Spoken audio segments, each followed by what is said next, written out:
Good morning all of you. आज का बच्चों जो हमारा टॉपिक है, सबसे पहले हम उसमें उस टॉपिक को पढ़ने से पहले हम ये देखेंगे how can find slope of a graph. किसी भी ग्राफ का आप स्लोप कैसे फाइंड कर सकते हैं। तो ग्राफ है जो भी आपका है उसको स्लोप हम निकालेंगे। कैसे निकालेंगे, कंसिडर कर लिया हमने कोई हमारे पास क्या है, ग्राफ है एक्स वाई। मान लीजिए हमारा डिस्प्लेसमेंट टाइम ग्राफ है बच्चों, ये डिस्प्लेसमेंट है, ये टाइम है। अब मैंने ये ग्राफ मान लिया, ये मेरा ग्राफ है। अब मुझे इस ग्राफ का स्लोप निकालना है, ठीक है। तो करते क्या है, स्लोप निकालने के लिए जो स्लोप होता है वो होता है बच्चों हमारा, इसे लिखते हैं हम delta Y upon delta X, ठीक है। डेल्टा वाई होती है चेंज इन वैल्यूज़, या आप डिफरेंस भी कह सकते हैं, change in values in Y axis upon, change कह दो या डिफरेंस कह दो, एक ही बात है, change in values in x axis. अब किसके करस्पॉन्ड चेंज, तो उसके लिए बच्चों हम क्या करते हैं, कोई भी रैंडमली कोई भी 2 पॉइंट चूज़ कर लेते हैं। जैसे एक पॉइंट चूज़ हमने ये किया, एक पॉइंट हमने ये चूज़ किया। अब इन दोनों पॉइंट्स की एक्स एक्सिस में क्या वैल्यूज़ हैं और वाई एक्सिस पे क्या वैल्यूज़ हैं। जैसे इस वाले पॉइंट के लिए मान लीजिए एक्स एक्सिस पर ये वैल्यू x1 है और इसके लिए वाई एक्सिस पर ये वैल्यू y1 है। सिमिलरली इस पॉइंट्स के लिए भी ये वैल्यू कितनी ले ली हमने, x2 है, और ये वैल्यू कितनी है हमारी, y2 है। तो जो स्लोप होगा वो कितना होगा, change in Y axis values. अब देखिए कौन सी ज़्यादा होगी, y1 नीचे है, y2 ऊपर है। तो जब नीचे से हम ऊपर की तरफ जा रहे हैं पॉजिटिव डायरेक्शन में, तो वैल्यूज़ बढ़ रही होंगी, ऑब्वियस है। तो y2 ज़्यादा होगी ना, तो y2 माइनस y1। और यहाँ पर कौन सी होगी, जैसे यहाँ पर टाइम है तो मान लीजिए 1 सेकेंड 2 सेकेंड, तो ये वैल्यू ज़्यादा होगी। कितना करेंगे, x2 minus x1। This is the slope of this graph, ठीक है। अब जनरल हम कोई और ग्राफ बना लेते हैं, कुछ भी बना लेते हैं। जैसे एक बनाया मैंने, यहाँ पर है आपका वोल्टेज, यहाँ पर है आपका करंट, ठीक है। ये ग्राफ हमारा है, वैल्यूज़ हैं कुछ, ये हमारा 1 2 3, यहाँ ले लिया हमने 2 4 6 एंड सो ऑन। रेंडमली कोई भी वैल्यूज़ हमने चूज़ कर ली। अब हमसे कहा गया है इस ग्राफ का स्लोप निकालिए। अब स्लोप क्या करेंगे बच्चों, कोई भी 2 पॉइंट्स ले लेंगे। जैसे एक पॉइंट ये ले लिया मैंने, इसकी वाई एक्सिस पर वैल्यू कितनी है, 2 है, एक्स एक्सिस पर कितनी है, 1 है। ऐसे इसके लिए ले लिया, इसकी वाई एक्सिस पर कितनी है, 4 है, और एक्स एक्सिस पर कितनी है, 2 है। अब देखिए ये क्या है, यहाँ पर v है और ये क्या है, i है। तो इसका स्लोप कितना हो जाएगा, क्या बताया, delta Y upon delta X. अब वाई एक्सिस पर तो करंट है तो I लिख देंगे, और वाई एक्सिस पर क्या है, वोल्टेज है एक्स एक्सिस पर। अब इन दोनों का डिफरेंस हमें देखना है, इन दोनों पॉइंट का डिफरेंस, ये वाला, ये स्लोप निकल कर आता है। तो कितना होगा, देखिए क्या बताया, y2 माइनस y1 मतलब 4 minus 2 upon x2 minus x1 2 minus 1, कितना आ गया, 2 अपॉन 1, दैट मीन्स 2। अब हम कहते हैं, जैसे भी हम कोई भी ग्राफ निकालते हैं, जैसे यहाँ बच्चों डिस्प्लेसमेंट और टाइम ग्राफ था, तो देखिए वाई एक्सिस पर डिस्प्लेसमेंट है, एक्स एक्सिस पर हमारा टाइम है।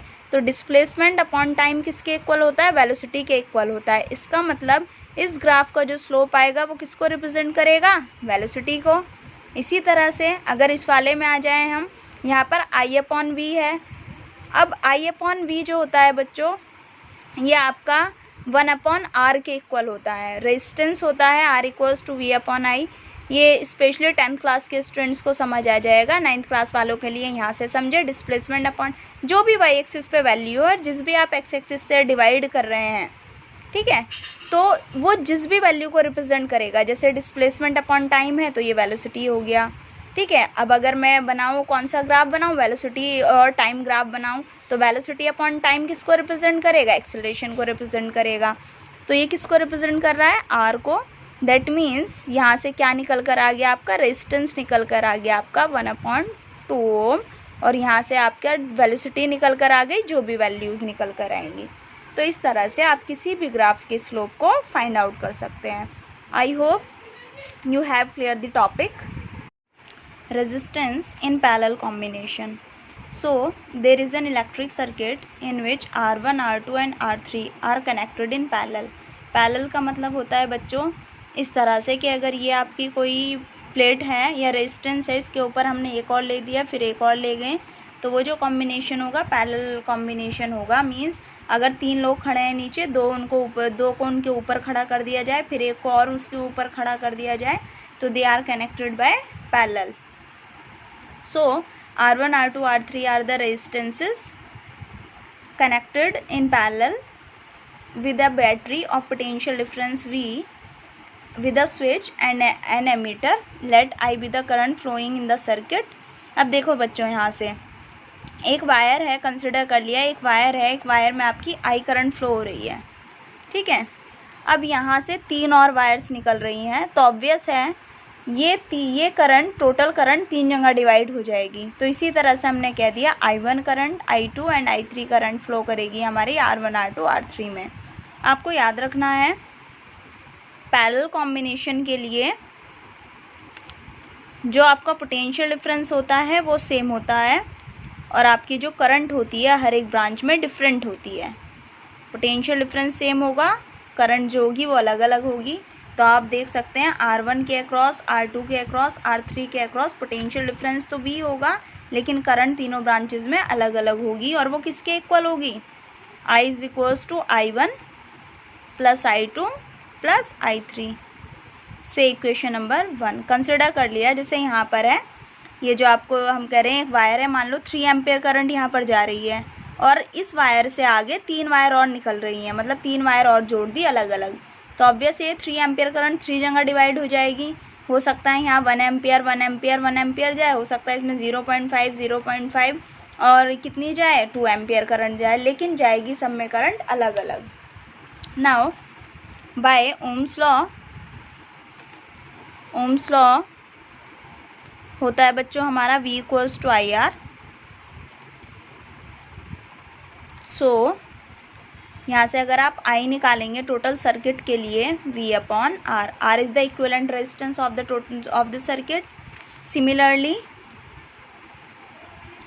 जब आप R1 के लिए निकालेंगे, R1 रेजिस्टेंस के लिए, तो I1 कितना होगा बच्चों? V तो सेम है लेकिन रेजिस्टेंस अलग है R1। I2 कितना होगा? V upon R2। I3 कितना होगा? V upon R3। Now put these values in equation 1। तो V upon R is equals to V upon R1 plus V upon R2 plus V upon R3। V common आ जाएगा, तो V 1 upon R1 plus 1 upon R2 plus 1 upon R3। V से V cancel, equivalent resistance is equals to आ गया आपका 1 upon R1 plus 1 upon R2 plus 1 upon R3। So this is the equivalent resistance of the combination when it is connected in parallel.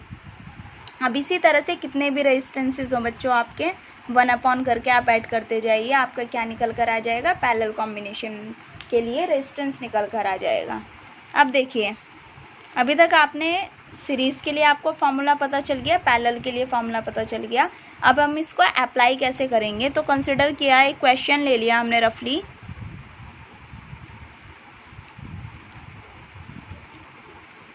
ठीक है बच्चों।